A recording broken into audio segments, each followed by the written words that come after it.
In today's video, I am going to teach you how to clear cache and cookies in Google Chrome laptop. Vertical bar delete cookies, Chrome PC, easy way. To begin, open Google Chrome on your laptop or PC.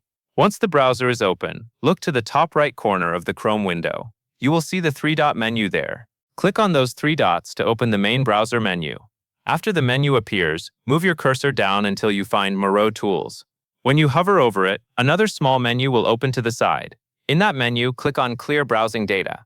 At this point, you are in the right place to clear the browser cache and cookies. When you open the Clear Browsing Data section, take a moment to review the options shown on the screen. Make sure the items related to cookies and cached files are selected, if your goal is to remove that stored data. If you only want to fix website loading problems, clearing cache and cookies is often enough.